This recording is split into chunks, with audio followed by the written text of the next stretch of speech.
Ako po si Martin, DTF operator ng TIT 999. Nagamit ito ng 6 na araw na may bilang na 166 meters. Ito naman po yung aming printer red area.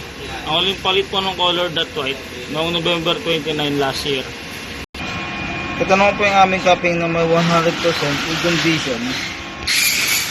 Head clean.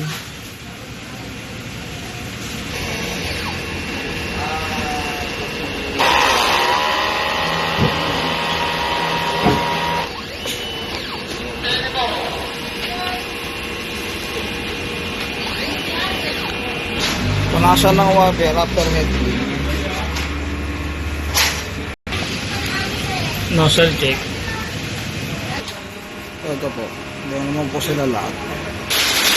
Ang system po namin, tama lang ang level. Ito po yung aming waste stock, nalinis lang po nung Saturday. Ito naman po yung aming ABR. Ito naman po yung stock ng anyo sink namin, that green solution po.